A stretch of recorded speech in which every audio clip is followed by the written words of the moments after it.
हाँ आपल्या संयुक्त राष्ट्रसंघ व्हायच्या आधी. येस येस येस, ठीक आहे, will not go in too much details there, but this is a social legislation like any other labour laws. आणि हे सोशल लेजिस्लेशन आहे तर काय सोशल पर्पज सर्व करतं हे, तर बघा काय होत होतं की हा जो ऍक्ट आहे, ठीक आहे, एम्प्लॉईज कॉम्पन्सेशन ऍक्ट, हा जो एक्ट है हा पास होण्यापूर्वी व्हाट वाज द सिचुएशन कि जब भी कोई एम्प्लॉय, ये एम्प्लॉय है, अगर इस एम्प्लॉय को कोई इंजुरी होती थी, weather he is been injured या फिर ही गॉट किल्ड, एकतर म्हणजे याला काही दुखापत झाली त्या ठिकाणी किंवा याचा मृत्यू झाला, कशामुळे, ड्यू टू एन एक्सीडेंट, ये चीज़ किस वजह से हुई, due to an accident arising out and in the course of the his employment. Okay, म्हणजे तो ड्युटीवर असताना आणि त्याची ड्युटी परफॉर्म करत असताना जेव्हा त्याला काही इंजुरी होत होती किंवा त्याचा त्या ॲक्सिडेंटमुळे मृत्यू होत होता,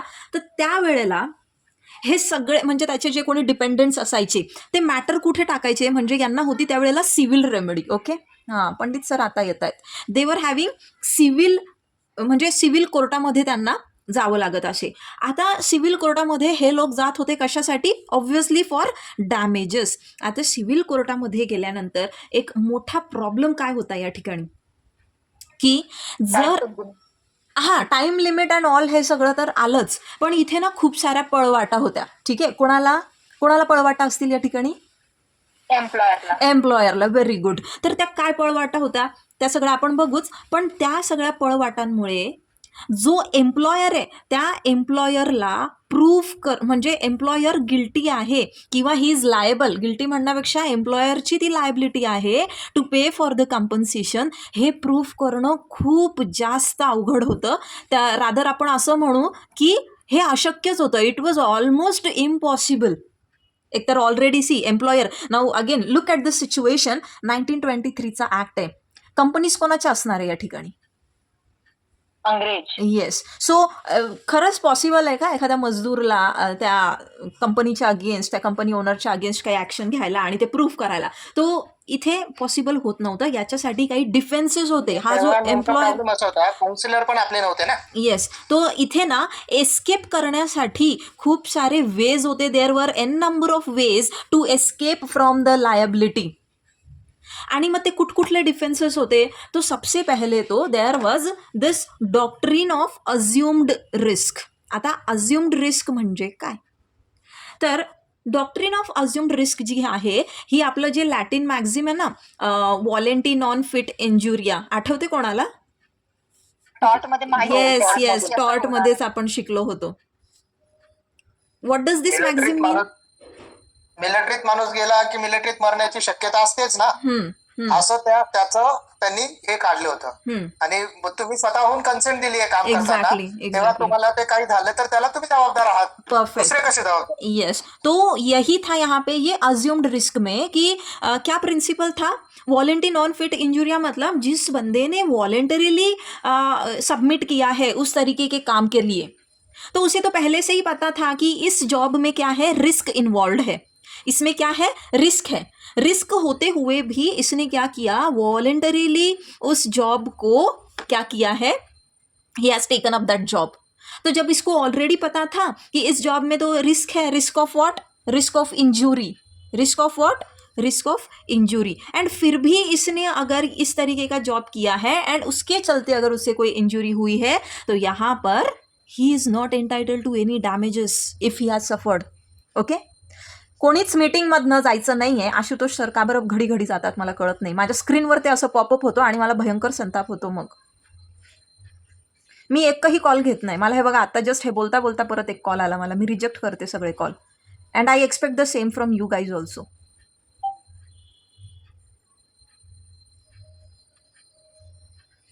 कुठे होतो आपण, अज्युम्ड रिस्क. ओके, तो अज्युम्ड रिस्क समझे आप लोग, is assumed risk clear guys? Yes ma'am. हाँ, volenti non fit injury. Okay, now next is doctrine of common employment. तो नेक्स्ट ये लोग डिफेंस क्या दे रहे थे, they were giving the defence of common employment. अब कॉमन एम्प्लॉयमेंट का क्या मतलब है, तो ये क्या कह रहे थे यहाँ पर, मतलब ये डिफेंस क्या ले रहे थे दिस एम्प्लॉयर्स, कि when they were while working with several persons, मतलब काम कैसे कर रहे थे, while working with several persons, अगर वहां पर कुछ इंजुरी अराइज होती है तो वो बाकी जो दूसरे भी वर्कर्स हैं उनके निग्लिजेंस से, उनके किसी एक्ट से या ओमिशन से हुई है। मतलब क्या, see what they want to say is कि when several persons are working, ठीक है, मतलब एक से ज्यादा लोग जो है काम कर रहे हैं, when several persons are working for what, for a common purpose, एक कॉमन पर्पस के लिए काम कर रहे हैं, तब अगर कोई एक्सीडेंट हो जाता है, अगर किसी को कुछ इंजरी हो जाती है, तो उसके लिए, क्योंकि ये सारे लोग वहां पर काम कर रहे थे,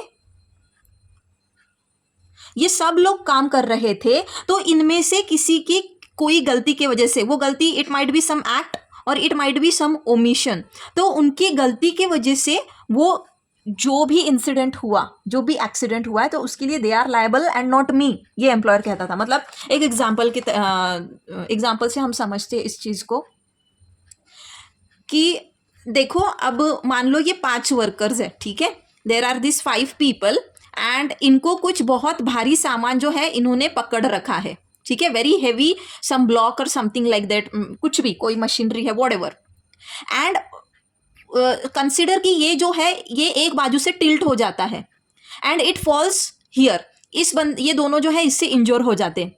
तो यहाँ पे एम्प्लॉयर का कहना क्या है कि भाई ये तीनों की गलती थी कि उन्होंने ठीक से बैलेंस नहीं किया। Are you getting it? Getting? Yes ma'am. हाँ, तो ये हो गया common employment, doctrine of common employment. Then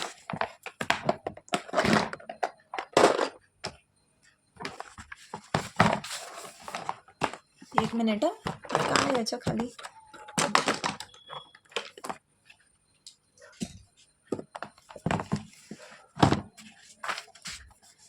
कहाँ पर थे हम? हाँ, नाउ कॉन्ट्रीब्यूटरी नेग्लिजेंस। अब नेक्स्ट उनका एक डिफेंस क्या होता था? Contributory negligence. Now what is contributory negligence? Contributory negligence क्या है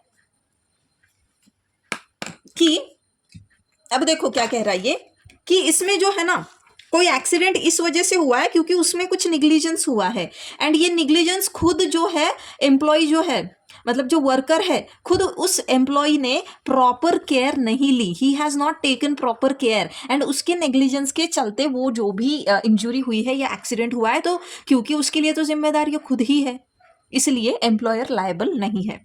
okay, and last is end of personal action with death. End of personal action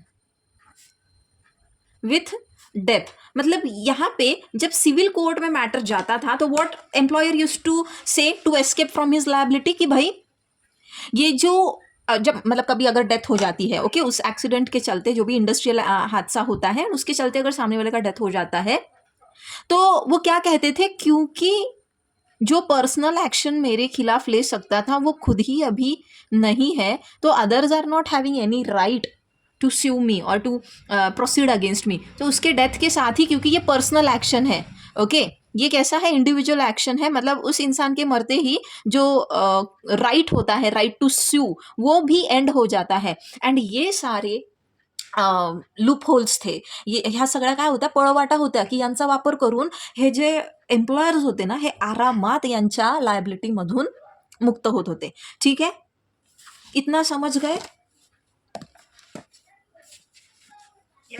अब देखो, हाँ, तो अब फिर इसको टैकल करने के लिए, टू टैकल दिस सिचुएशन, इस पे कुछ इफेक्टिव ऐसा कोई लॉ हो कि यहाँ पर जो एम्प्लॉयज है उन्हें कुछ तो, मतलब उनकी कुछ तो केयर करे, उन्हें इंजरी होती है, उन्हें जो भी, या फिर कभी डेथ हो जाती है काम करते करते, तो इसे कहीं ना कहीं रिकग्नाइज किया जाए, इन्हें कंपनसेशन दिया जाए, इन्हें डैमेजेस मिले। एंड इस चीज़ के लिए हमारा ये जो एम्प्लॉयज कंपनसेशन एक्ट ऑफ 1923 है, इस एक्ट को इनैक्ट किया गया, this was passed. Okay, now इस एक्ट के चलते, ओके, इस एक्ट के चलते ये जो सारे ऊपर के डिफेंसेस थे ना, जो हम सिविल कोर्ट में अगर मैटर जाता था जब कोई एक्ट नहीं था, तो ये सारे डिफेंसेस जो है एम्प्लॉयर नहीं रेज कर सकता था। मतलब ये जो सारी चीजें अब हमने देखी, इन लूप होल्स का कोई बेनिफिट इस एक्ट के तहत यहाँ पर एम्प्लॉयर्स को नहीं मिलता है, ठीक है। Now this is the history of this legislation. तो ऑब्जेक्ट क्या है, मतलब अभी हमने ये सारा हिस्ट्री देखा कि भाई एक्ट क्यों आया, कैसे आया एंड ऑल। तो ये किस ऑब्जेक्ट से आया, आप लोग ही बताओ मुझे, वेरी इजी। मैम न्याय मिलना चाहिए जो बंदे को एक्सीडेंट में तकलीफ हुई, क्योंकि अभी इसमें दिख रहा है कि बहुत सारे ये थे लूप होल्स, लूप होल्स थे कि उसको छुटका मिल जा रहा था, कुछ कॉम्पेंसेशन नहीं दे मिलता था। फिर सी अगेन लूप होल्स की बात हम आज भी कर रहे हैं। कौन सी थ्योरी अगेन यहाँ पर हमें याद आती है, ज्यूरिस्प्रूडेंस की? साविनी, यस, ओके। हाँ, तो ऑब्जेक्ट क्या होगा, come on, what about others? Object काय असणार आहे बरं ह्या ऍक्टचा? एक्ट का नाम क्या है, एम्प्लॉयज कॉम्पनसेशन एक्ट। अब इन लोगों को कुछ कंपनसेशन ही नहीं मिल रहा था ना एक्ट के पहले, तो इसका ऑब्जेक्ट क्या है, किस ऑब्जेक्ट के साथ इस एक्ट को पास किया है? अरे provide compensation, to provide compensation, so simple कि कंपनसेशन प्रोवाइड करना है। दिस एक्ट इज व्हाट, इसका ऑब्जेक्ट क्या है, क्या प्रोवाइड करना है कि यहाँ पर एक स्पीडियर मैकेनिज्म जो है, ठीक है, स्पीडियर मैकेनिज्म किस चीज के लिए, speedier mechanism for payment of compensation, ठीक है। कौन से मामलों में कंपनसेशन देना है, जब भी कोई इंजरी होती है या फिर कोई डेथ किसी की अगर हो जाती है इंडस्ट्रियल किसी हादसे में, तो इसका सबसे बड़ा इंडस्ट्रियल हादसा कौन सा रहा है हमारा?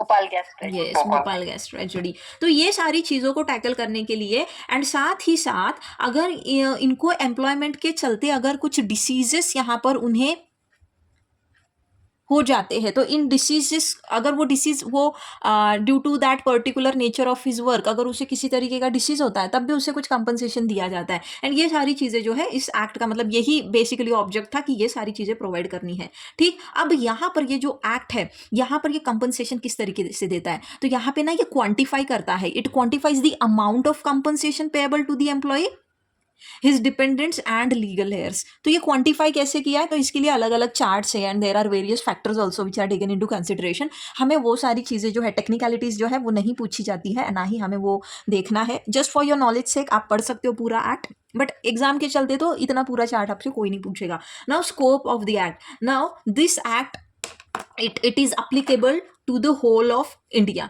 ठीक है। लेकिन ये कहाँ पर एप्लीकेबल नहीं होगा, ये होल ऑफ इंडिया पे एप्लीकेबल है।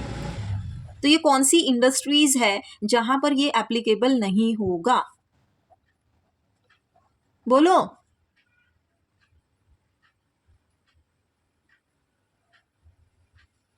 कौन से एरियाज है? अच्छा, आर्मी, नेवी, ये जो सारे हमारे मतलब जो भी डिफेंस फोर्सेस है, क्या यहाँ पर ये एक्ट एप्लीकेबल होगा? नहीं होगा, सिंपल, ओके। नाउ यहाँ पे कुछ डेफिनेशंस दिए हैं कि कमिश्नर मतलब कौन है, कंपनसेशन क्या है, डिपेंडेंट कौन है। तो ये सारी जनरल चीज़ें वी ऑल नो कि who are dependants and all, उसमें बच्चे आ गए, माँ बाप आ गए, जो भी डायरेक्ट इनडायरेक्टली डिपेंडेंट है, माइनर बच्चे हैं या फिर उसकी विडो है and all this people are included there. अब यहाँ पर शेड्यूल 1 इसमें ना हमें क्या दिया है, लिस्ट ऑफ इंजूरीज दी है, ठीक है। अगर किस किस तरीके की इंजूरीज होती है, तो ये इंजूरी का लिस्ट जो है कहाँ पर मिलता है हमें, जो शेड्यूल 1 है इस ऍक्ट का, ठीक आहे। म्हणजे कशा प्रमाणात इंजुरी झाली असेल तर त्याला त्याचं percentage of loss of earning capacity कसं धरलं जातं, ओके। तो जैसे कि एग्जाम्पल एक देख लेते, जस्ट फॉर एन एग्जाम्पल, वैसे इतना आपसे नहीं पूछेंगे लेकिन एक आधा एग्जाम्पल दे दो तो उतना ही अच्छा आपके आंसर के लिए। फॉर एग्जाम्पल कि जैसे उसके दोनों हाथ जो है, बोथ हैंड्स, ठीक है, लॉस ऑफ बोथ हैंड्स, या फिर एम्पुटेशन एट हायर साइड्स, मतलब उसके हाथ जो है इस तरीके से कट जाते हैं की म्हणजे समजा एल्बोच्या पर्यंत, एल्बोपासून पुढचा हा हात कट झालाय, दोन्ही हात कट झाले, तो यहाँ पर लॉस जो है उसकी अर्निंग कैपेसिटी का वो कितना है परसेंटेज में, 100% उसका वर्किंग कैपेसिटी का लॉस हुआ है ऐसा कन्सिडर किया जाता है।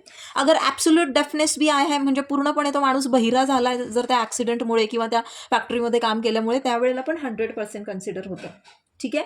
अब जैसे की मान लो दोन बोटं जी आहे, एका हाताची 2च बोटं गेली आहे, ओके, 2 फिंगर्स, एक हाथ की अगर 2 उंगलियां कट जाती है तो उसका लॉस जो है, percentage of loss of earning capacity, तो उससे कितना उसका अर्निंग कैपेसिटी घट सकता है, तो कहते हैं कि इसका 20% घट सकता है.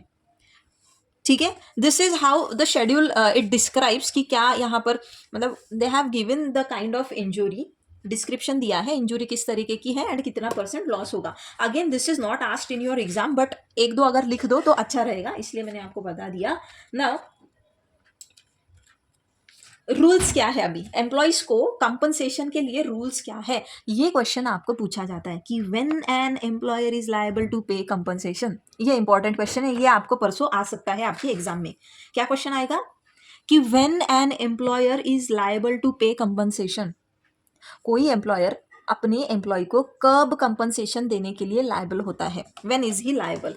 नाउ लेट्स अंडरस्टैंड दिस कि कब लायबल होता है एंड कब लायबल है तो कब नहीं है ये भी है. Okay, we have this topic also कि वो कब लायबल नहीं होता है. तो एक बात ध्यान से सुन लो आप लोग, जब आपको ये पूछा जाएगा कि when that employer is liable to pay compensation, जब ये पूछा जाता है तब आपने ये भी लिख के आना है कि when he is not liable to pay compensation. समझ रहे हो, बस इतना सा लिख के नहीं आना. पहले ये सारा एक्ट का हिस्ट्री वगैरह देना जो भी हमने अभी देखा है, देन आफ्टर ऑब्जेक्ट वगैरह सारी चीज़ें करके एंड थोड़ा सा इंजरी बताओ किस तरीके का क्या है, फिर व्हेन लायबल, उसके बाद व्हेन नॉट लायबल, बाद में कुछ केसेस वेसेस लिखना, then your conclusion and all, तब अपना आंसर एंड करना. डायरेक्टली सिर्फ इतना ही लिख के मत आना.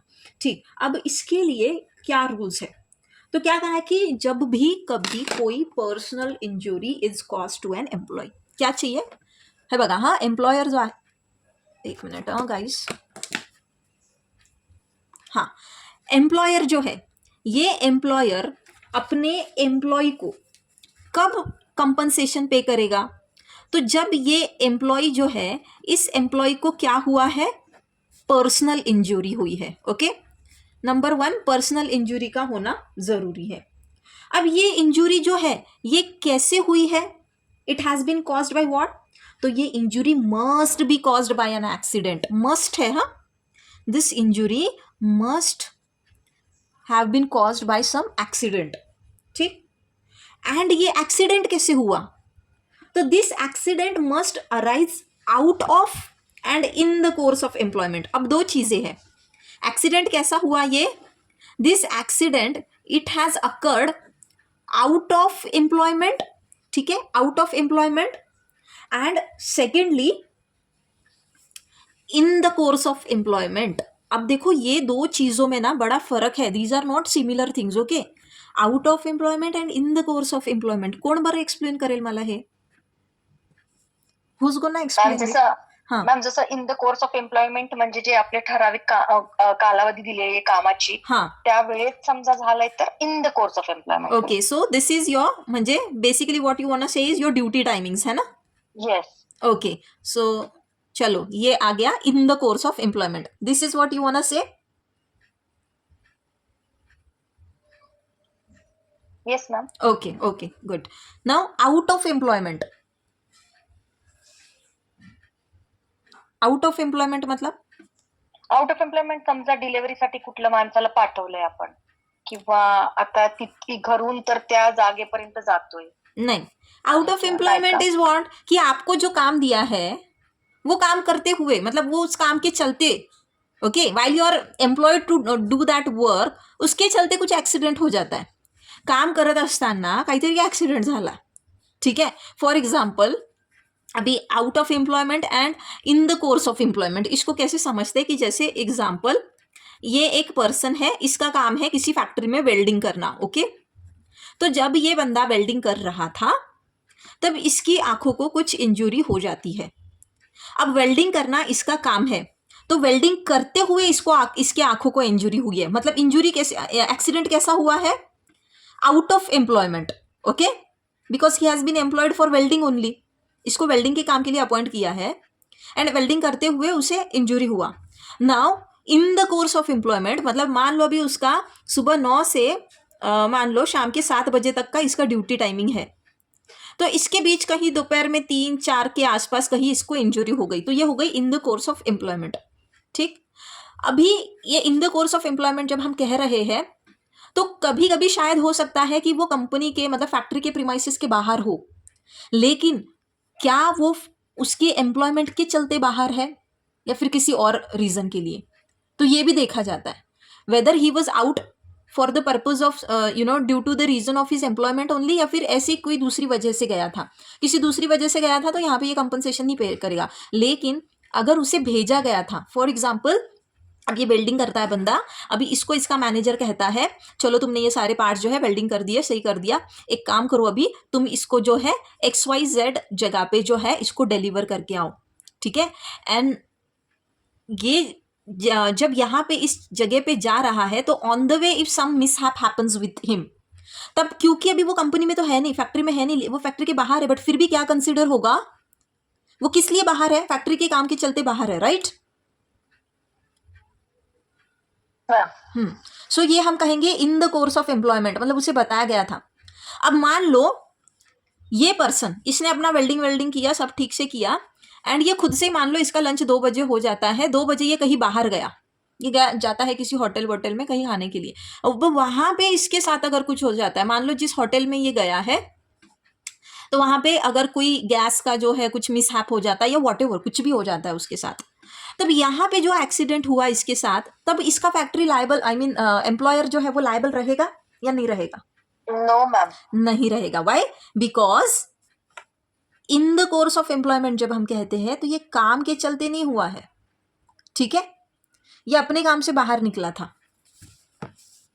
तो फर्स्ट तो हाँ, कहाँ पे थे हम, पर्सनल इंजुरी होना चाहिए, personal injury which has been caused by accident and this accident must arise out of employment and in the course of employment, ठीक है। अब ये जो इंजुरी है, ठीक है, अब जो इंजुरी यहां पर हुई है, अब ये इंजुरी या तो इस इंजुरी का रिजल्ट क्या हो, डेथ हो, ठीक है, इंजुरी में से डेथ होनी चाहिए, या फिर इंजुरी से क्या हुआ हो, पार्शियल डिसेबलमेंट, पार्शियल डिसेबलमेंट, समझते हो ना, partial disablement. And next is total disablement, मतलब वो जो भी इंजुरी हुई उस एक्सीडेंट के चलते, तो वहां पे क्या है, अगर उस वर्कर की डेथ हुई हो या फिर पार्शियल डिसेबलमेंट हुआ हो या फिर टोटल डिसेबलमेंट हुआ है, तब ये बंदा जो है, मतलब जो एम्प्लॉयर है हमारा, ये employer is liable to pay for the injury, जो भी डैमेजेस है। क्लियर? कब ये देगा? Yes ma'am. हाँ, now see when we are saying कि injury must be personal, injury कैसी हो कह रहे हैं हम, पर्सनल इंजुरी कह रहे हैं, तो इसी का मतलब क्या हो जाता है कि मतलब उस एम्प्लॉय को खुद को, पर्सनल का मतलब ही क्या है कि वो एम्प्लॉय जो है, एम्प्लॉय को वहां पर कोई इंजुरी हुई हो, ना कि उसके किसी फैमिली मेंबर को, फैमिली मेंबर इसमें नहीं आएगा, पर्सनल इंजुरी कहाँ है, नॉट फैमिली मेंबर, ठीक है। नाउ दिस इंजुरी, अब ये इंजुरी कैसी हो सकती है, इंजुरी जो है it could be both physical और साइकोलॉजिकल, तो ये फिजिकल नेचर का भी इंजुरी हो सकता है या फिर ये साइकोलॉजिकल, अरे यार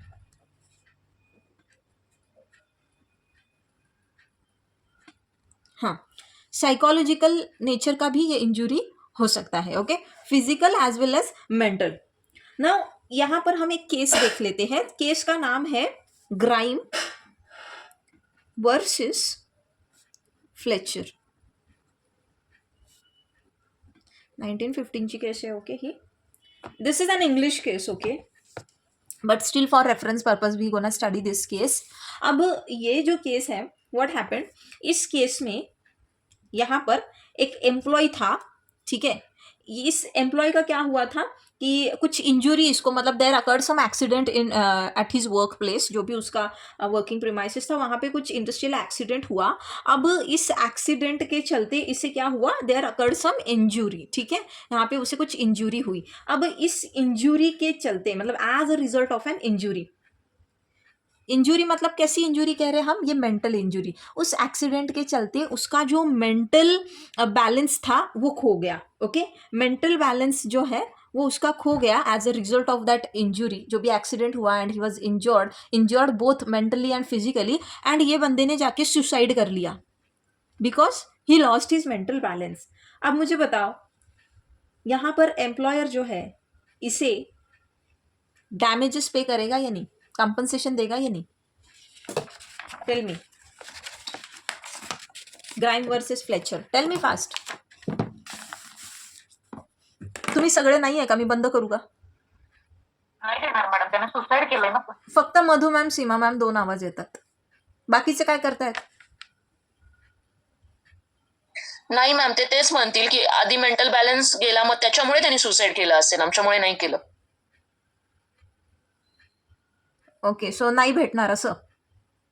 नाही नाही, भेटलं पाहिजे, कारण त्याचं काम करता भेटलं पाहिजे पण ते नाही देणार.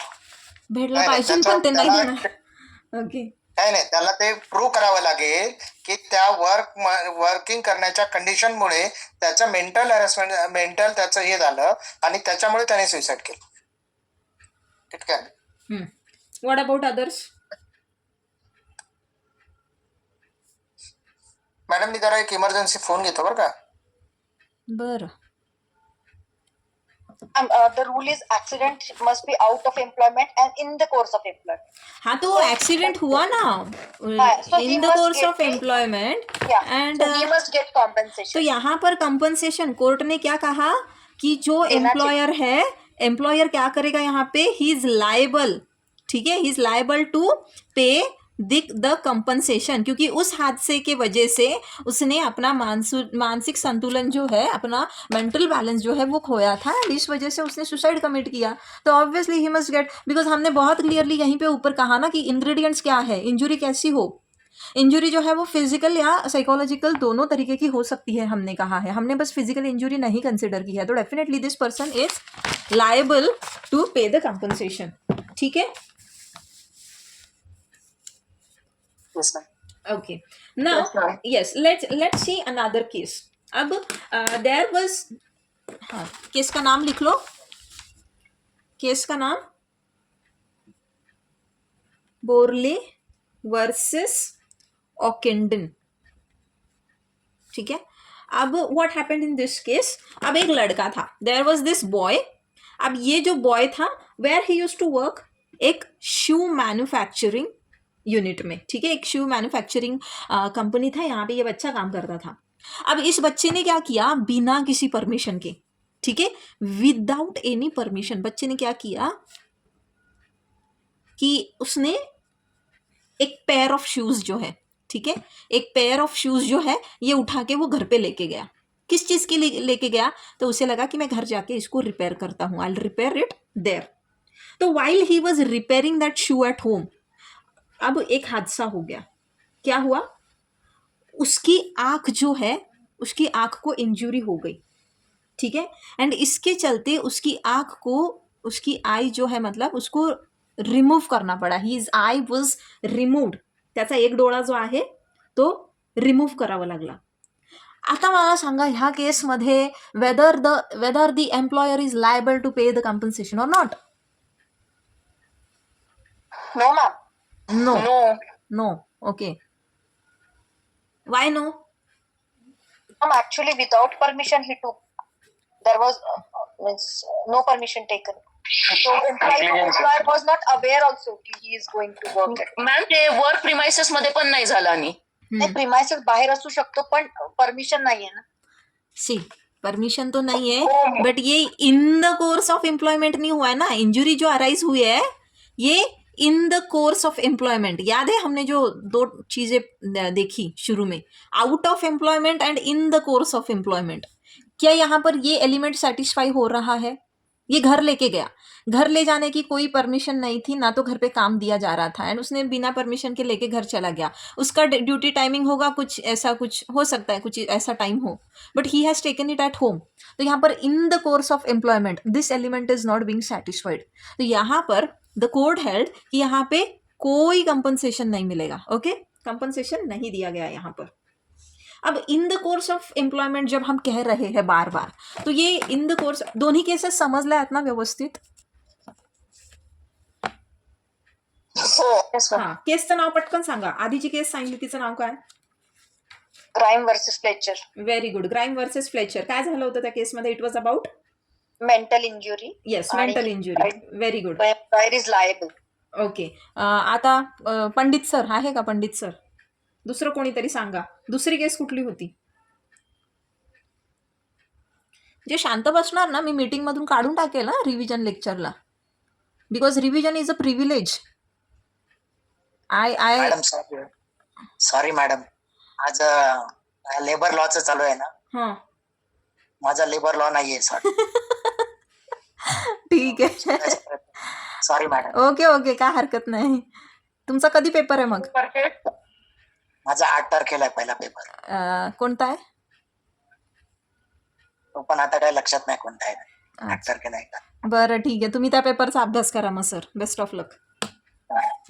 माझ्या लक्षात आलं नाही आधी कोणता चालू आहे आपला ट्युशन चालू. ठीक आहे, ठीक आता लक्षात. थँक्यू. ठीक है. Okay okay. हाँ, चलो दूसरा कोई तो बोलो. Which was the another case? तुम्हाला ना केस लॉजमुळे मार्क भेटतात बरं का, खूप मार्क्स भेटतात. तुमच्या 2-2, 3-3, 4-4 केसेस दिसला ना, तुमचं मार्क्समध्ये लगेच तिथे फरक पडतो. आणि मी तुम्हाला इथे करून घेते तुमच्याकडनं, तुम्हाला बोलायचं नाही आहे. Barley versus offending. हां, तो बॉय असतो मॅन्युफॅक्चरिंग युनिट मधनं तो विदाउट परमिशन एक पेअर ऑफ शूज घेऊन येतो घरी रिपेअरसाठी, आणि त्यावेळेस त्याच्या आईला इंजुरी होते आणि त्याचा एक आय रिमूव्ह करावा लागतो. पण हे इन कोर्स ऑफ एम्प्लॉयमेंट झालेलं नसल्यामुळे त्याला कोर्ट असं डिसिजन देतं की नो कॉम्पेन्सेशन, त्याला कॉम्पेन्सेशन भेटणार नाही. येस. ओके. ना when we say in the course of employment, आता हे in the course of employment जे आहे, how we gonna describe this thing actually. तो in the course of employment म्हणजे हा कशावर एम्फसाइज करतो? It emphasises upon what? The period of time. काय? This is period of time. कुठला? During which the employment continues. During which what happens? The employment continues. म्हणजे मग तुमची ती काय कामाची वेळ येते. ठीक आहे. मग जनरली आता ही कामाची वेळ कुठून सुरू होते बरं? कब शुरू होती है ये आपका जो ड्यूटी टाइमिंग है, आपका एम्प्लॉयमेंट का जो टाइम है, कब शुरू होता है? एम्प्लॉयमेंट आपण काय म्हणतो, जे जे काम आहे आपलं, आपलं ड्युटी आवर्स कुठून कधीपासून सुरू होतात, कुठून सुरू होतात? टाइम सांगायचा का? टाइम म्हणजे आता बघा मॅम, आता सीमा मॅम आहे, शिर्के मॅम आहे, त्यानंतर मधू मॅम आहे, सगळे आता तुम्ही वर्किंग प्रोफाईलचेच आहेत खरं तर. Every one here is working. Okay. आमचं पावणे दहा तुमचं- ते 6:15. हां, ठीक आहे. टाइम काही पण असू शकते. तुमच्या प्रत्येकाच्या ऑफिसची वेळ वेगळी असू शकते. मला ते नाही अपेक्षित आहे. व्हॉट आय एम सेईंग की ज्या मिनिटाला तुम्ही तिथे पोहोचतात तिथून मग सुरू होतो ना वेळ. ठीक आहे. आणि त्याला एककडे मॅडम एक विचारायचं सर होतं. सर ते पुढचे टॉपिक आहे सर, प्लीज ते आता नका मिक्सअप करू, कारण एक कन्सेप्ट एकदा समजू द्या.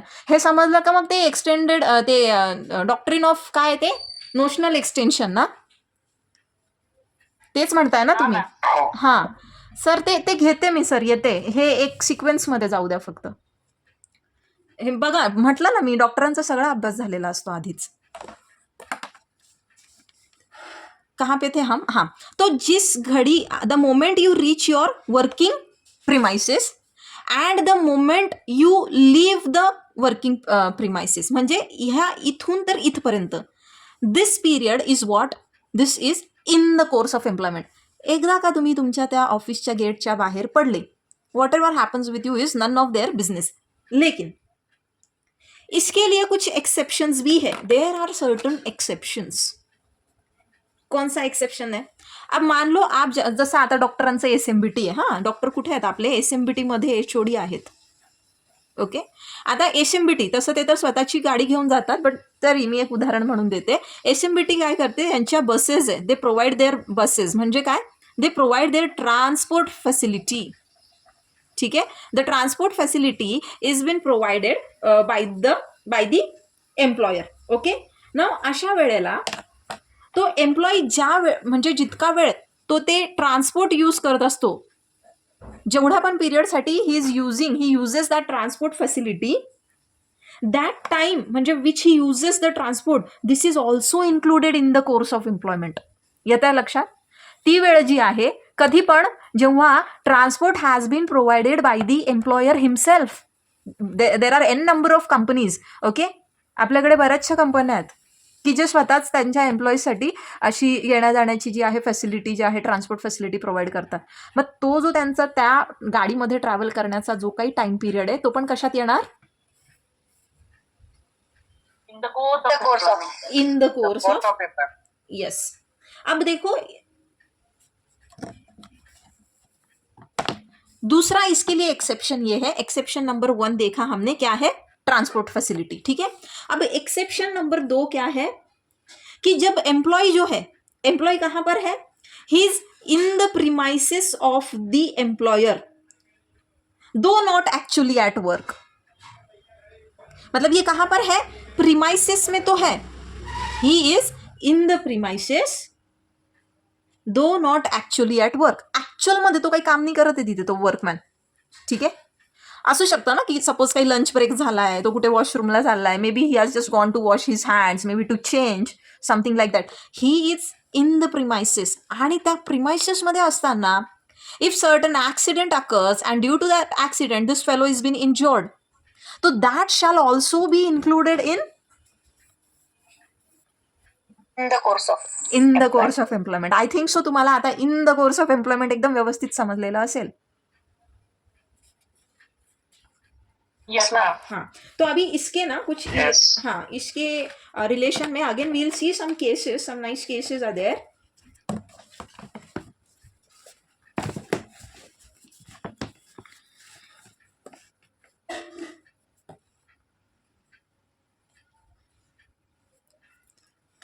तो यहाँ पर प्रूस वर्सेस डेवी.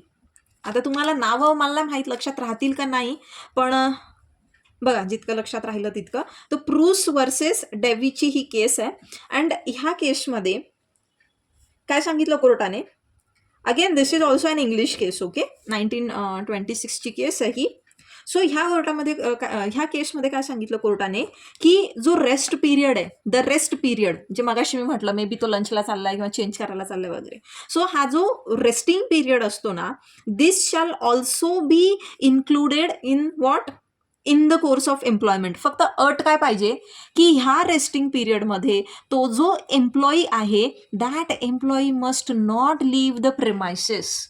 एम्प्लॉईने प्रीमाइसेसच्या बाहर जाता कामा नहीं. प्रीमाइसेस, आउट ऑफ प्रीमाइसेस, अगर ये प्रीमाइसेस के बाहर चला जाता है तो भाई बाहर जो भी होगा उसके लिए वो खुद ही जिम्मेदार, या फिर जो भी पर्सन उसके साथ जो भी कुछ करता है दैट पर्सन का लाइबिलिटी रहेगा, एम्प्लॉयर का नहीं. But even during rest period if that person is in the premises of that particular factory then the employer is liable. Now there was another case which is Sharp versus Johnson. Sharp versus Johnson. आता ह्या sharp versus जॉन्सनच्या केसमध्ये काय कोर्टाने सांगितलं, अब देखो कभी कभी क्या होता है ना कि हमारा ड्यूटी टाइमिंग अगर मान लो फॉर एग्जाम्पल ड्यूटी टाइमिंग है आपका सुबह 10 बजे.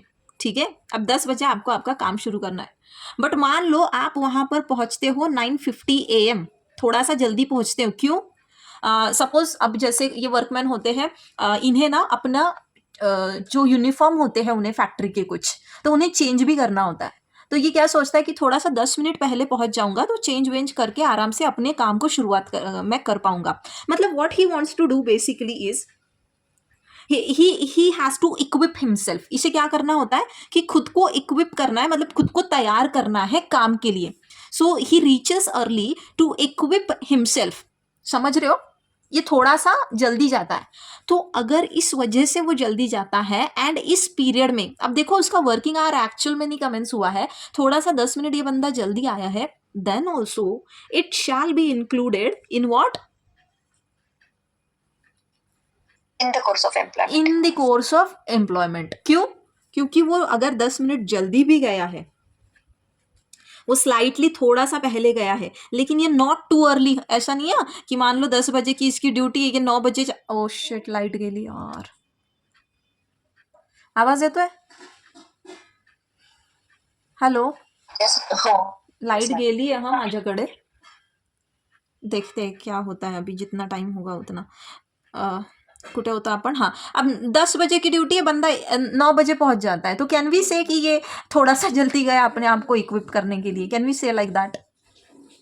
नहीं मैम, नहीं। एक तास ज्यादा हो गया ना। हाँ, 1 घंटा पूरा ज़्यादा है, तो हम 5-10 मिनट 15 मिनट भी समझ सकते हैं कि चलो चीज़ें, मतलब he has to get ready, he has to equip himself की ताकि ये अपना काम कर सके।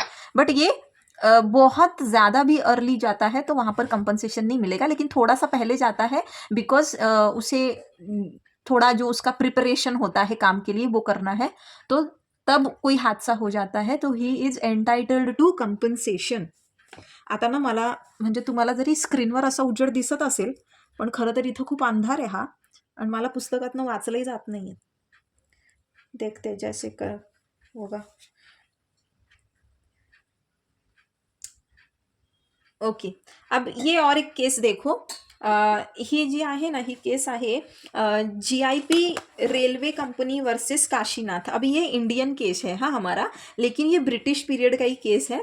तो GIP रेल्वे, आता समजा तुम्हाला GIP रेल्वेने आठवलं, समजा, आवाज येतोय ना माझा?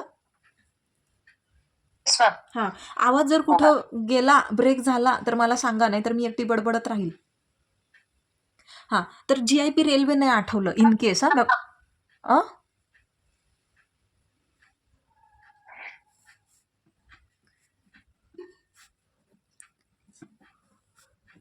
हाँ, इन केस अगर आपको GIP रेलवे नहीं याद आता है तो आप सीधा ईस्ट इंडिया रेल्वे कंपनी लिख के आओ, ठीक आहे? कारण आहे ना, एकदम खरं खरं सांगायचं तर तपासणाऱ्यांना एवढे केसेसची नावं माहीत नसतात, तुम्ही जे पण लिहिलं ते बरोबरच करणार आहेत। तर आता ह्या केसमध्ये ऐकायला येतोय ना, आवाज येतोय ना? हो मॅम, हां. नाही आला की सांगू आम्ही। Yes yes. तो आता इथे काय झालं, एक एम्प्लॉई होता, ठीक आहे? एम्प्लॉई कोणाचा? रेल्वे कंपनीचा, ही जी GIP रेल्वे कंपनी होती ना। आता ह्या एम्प्लॉईला काहीतरी कशाकरता तरी त्याला पाठवण्यात आलं होतं कंपनीद्वारा बॉम्बे टू कल्याण, ठीक आहे? Bombay to Kalyan, this is what it is given here, okay? आणि बॉम्बे टू कल्याण आणि अगेन कल्याणपासून त्याला बॉम्बेला रिटर्न व्हायचं होतं। आता जेव्हा त्याची ही रिटर्नची जर्नी होती, म्हणजे कल्याणवरून बॉम्बेला परत त्याला यायचं होतं, बॉम्बे टू कल्याण त्याला पाठवलं, इथनं रिटर्न येत असताना तो एका इलेक्ट्रिक ट्रेनने ट्रॅव्हल करत होता। आता ही इलेक्ट्रिक, हां आली लाईट आली, ही इलेक्ट्रिक ट्रेन जी आहे, ही इलेक्ट्रिक ट्रेन कोणाची होती? ही कंपनीचीच ट्रेन होती, this train belong to the company. आता हा पठ्ठा जो आहे हा त्या ट्रेनच्या ओपन डोअरमध्ये उभा राहिला, okay? He stood on the open door. खरं तर दरवाजामध्ये नसतं उभं राहायचं, बरोबर? ट्रेन जेव्हा एका ब्रिजवरून पास होत होती, जेव्हा ब्रिजवरनं पास होत होती तेव्हा ट्रेनला काही jerk, it received some jerk, म्हणजे असा आपण म्हणतो ना की एक हिसका लागला, धक्का जो, तर त्यामुळं काय झालं, हा डायरेक्ट पडला खाली, कारण ब्रिजवरनं चालली होती, पडला खाली आणि हा मरून गेला। मग आता इथे सांगा बरं, याला कंपन्सेशन मिळायला पाहिजे की नाही मिळायला पाहिजे?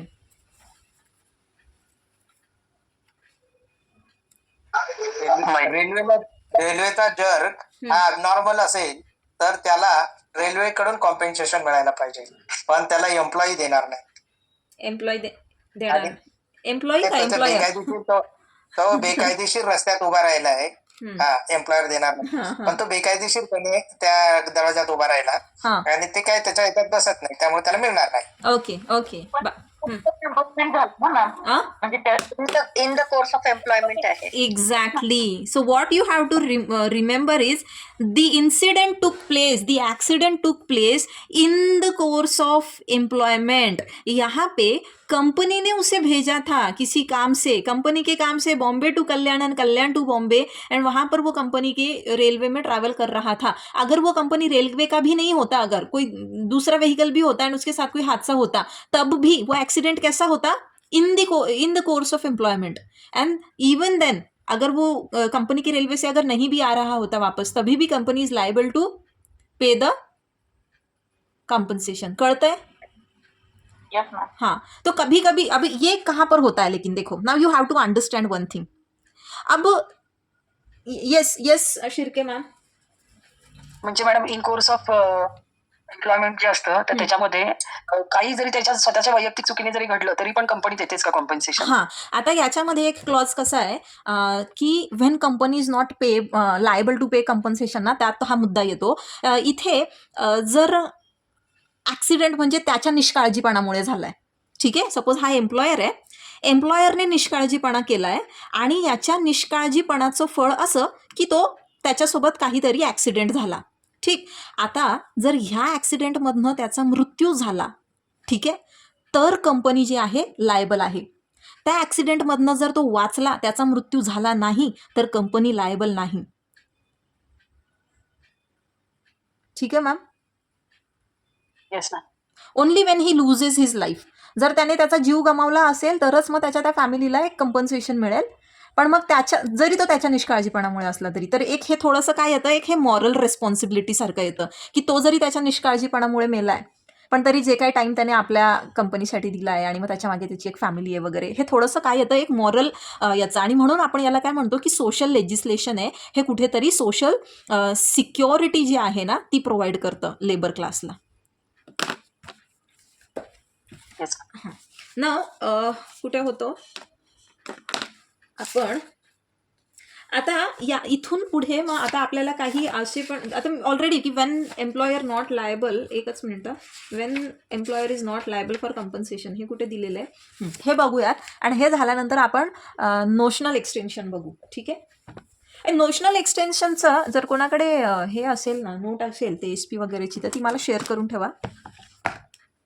मला जी बुकमध्ये दिली ती थोडीशी कमी वाटली म्हणून म्हणते। काही नोट नाहीये फार, केसलच आहे त्यात। अच्छा, केस लॉजच आहेत ना, ठीक आहे, चालेल। तर आता लिहावे ओके, हां, पाठवली अनिकेतने,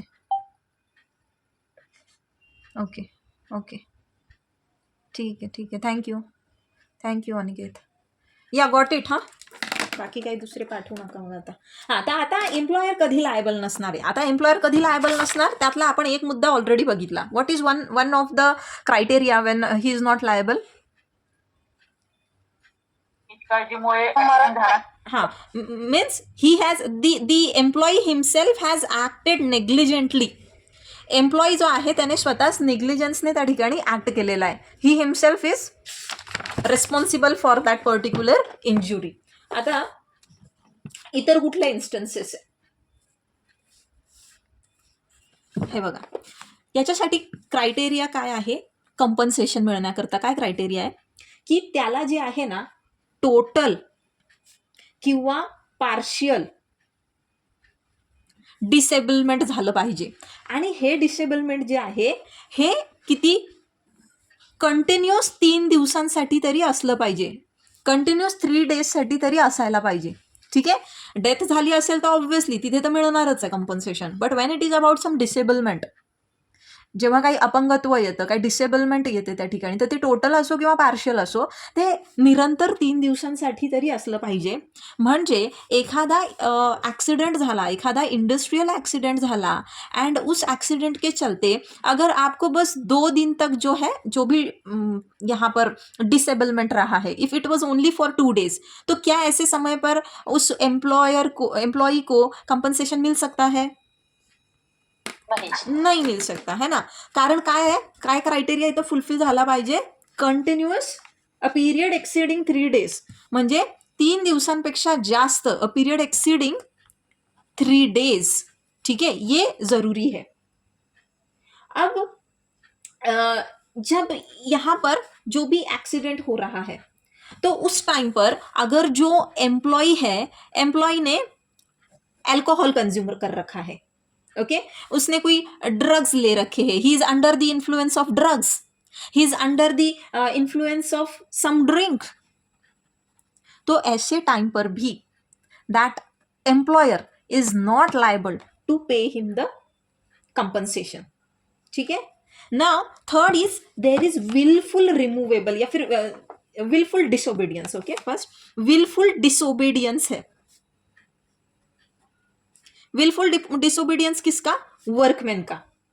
मतलब वहां पर कोई ऑर्डर दे रखा है, there is some order, there are certain rules given कि ये ऐसा ऐसा करना है, इस चीज को ऐसे नहीं करना है, या फिर इस एरिया में आपको माचिस नहीं लेके जाना है, इस पर्टिकुलर रूम में आप सिगरेट लेके नहीं जाएंगे, असतात ना अशा सूचना, एंड फिर भी बंदा लेके जाता है। तो क्यों होती है वो रूल्स रेगुलेशंस क्यों होते हैं? ऐसे थोड़ी ना होते। It is to prevent some industrial accident, कोई हजार्ड होने से वहां पे प्रिवेंट करना होता है, इसलिए तो ये रूल्स दिए होते हैं। अब ये बंदा विलफुली डिसोबे करता है, ठीक है। तो जो भी ऑर्डर दिया है या फिर जो भी रूल्स वहां पर फ्रेम किए हैं, वो रूल्स किसके लिए? कि उसकी अपनी सेफ्टी के लिए, अपनी सिक्योरिटी के लिए, उससे वो फॉलो नहीं करता है, डिसोबे करता है, तब भी यहाँ पर एम्प्लॉयर लायबल नहीं होगा।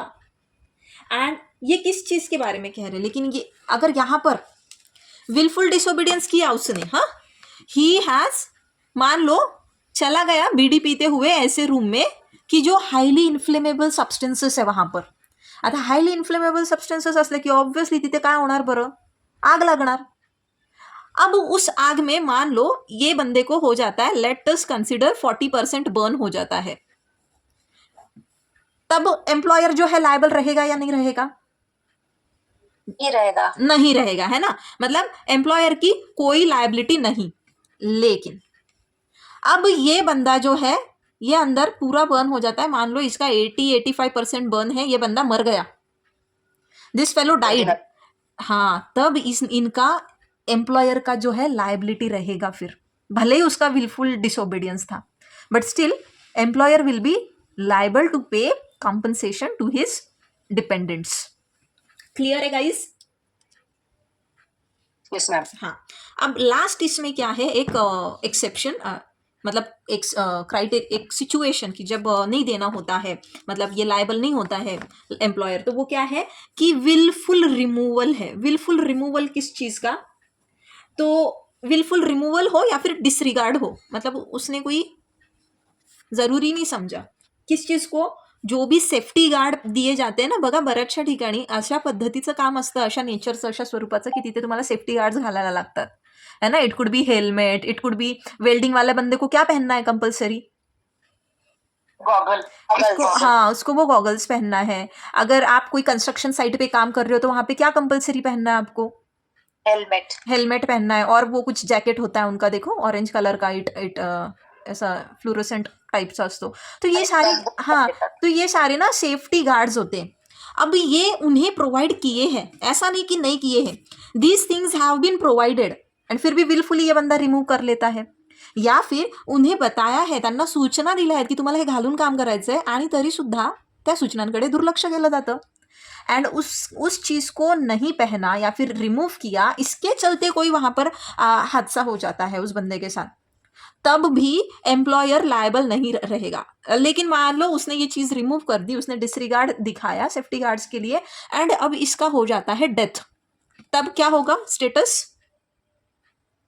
डेथ हो गई तो yes.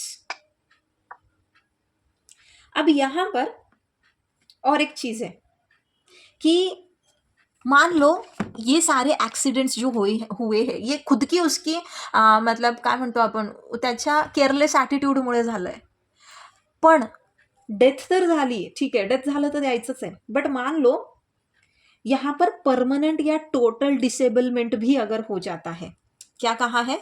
If there is permanent या फिर टोटल डिसेबलमेंट, तो परमनंटली किंवा टोटली डिसेबल होतो तो माणूस, त्यावेळेला सुद्धा एम्प्लॉयरला त्याला काय द्यायला लागतं? कंपनसेशन द्यायला लागतं। ठीक है, तो समझ गए कि कब नहीं देना होता है एंड इन चीजों के चलते हुए भी कब देना होता है। Is it clear? Yes ma'am. हाँ, तो कौन कौन, मतलब उसकी अपनी गलती की वजह से भी हुआ है, फिर भी कब देना है इसको, जब डेथ होता है। हाँ, और हाँ, परमानेंट या टोटल डिसेबल हो गया। यस। सो यहाँ पे क्या है, बेसिकली डेथ है D, and then P is permanent disablement, T is total disablement. तो DPT याद रखो, तो ये यहाँ पर देना होता है उसको. तर म्हणजे काय, बेसिकली कुठं नाही द्यायचंय मग त्याला कंपन्सेशन, कहाँ पे नहीं देना है. पार्शियल जब उसको पार्शियल, हाँ, जब उसको पार्शियल डिसेबलमेंट होता है, और जब उसका पार्शियल डिसेबलमेंट, टोटल डिसेबलमेंट जो भी है वो 3 दिन से कम का है, वो एक्सीड नहीं करता है, ठीक है, तब उसको नहीं पे करना है ना. कुछ इलस्ट्रेशंस देख लेते हैं इसके. See what illustrations have been given. मैं सीधा बुक ही दिखा देती हूँ आपको. तो वर्कमैन जो है, workman provided with safety glasses does not use them while welding a girder at the work site. अभी उसको वर्कमैन को सेफ्टी ग्लासेस प्रोवाइड किए हैं, लेकिन वो खुद होके वर्क साइट पे वो पहनता नहीं है, इस वजह से उसकी आंख जो है ये इंजोर हो जाती है. तो यहाँ पे employer is not liable to compensation. ठीक है, दिसतंय का तुम्हाला? एक मिनिट. हाँ, दिसतंय का आता? सरकाना पड़ेगा मैम आपको बुक. नहीं, ये है ना Right. सामने, ओके. ये this one. See, now on the other hand, if a railway workman who is prohibited from standing at a doorway of a railway compartment, he falls down, okay, and he dies. कब? While returning from duty. Then the employer was held liable to pay compensation. ये already हमने देखा ना काशीनाथ के case में, GIP railway company versus Kashinath, आठवलं? हाँ, तो दोनों भी सिचुएशन समझ लो, कब कंपनसेशन मिलता है, कब नहीं मिलता है. अब ये जो अमाउंट ऑफ कंपनसेशन है, अगेन ये किस पे डिपेंड करता है, तो ये डिपेंड करता है की नेचर ऑफ इंजुरी कॉज्ड. फिर उसको मतलब कशा पद्धतीचं त्याला त्या ठिकाणी दुखापत झाली आहे, आणि त्याला किती महिन्याला किती पेमेंट तो घेत होता, आणि रेलेव्हंट फॅक्टर. तर रेलेव्हंट फॅक्टर जे आहे ते चार्टमध्ये दिलेलं आहे त्यांनी, जो हमने देखा था ना, मी तुम्हाला मगाशी म्हटलं ना की ते 10%, 20%, 100% असं त्यांनी सांगितलेलं आहे, इफ यू रिमेंबर. हे बघा, हाँ, सी इस तरीके से ना चार्ट दिए हैं. तो देखो, amputation cases, upper limbs, either arm, ठीक आहे, एम्प्यूट करायला लागला तुम्हाला. एम्प्युटेशन थ्रू शोल्डर जॉईंट, म्हणजे तुमचा जो हात आहे तो शोल्डरच्या जॉईंटपासूनच एम्प्यूट करावा लागला, कापावा लागला. तर मग percentage of loss of earning capacity, किती पर्सेंटेज तुमची अर्निंग कॅपॅसिटी तुम्ही गमावली आहे, तर 90%.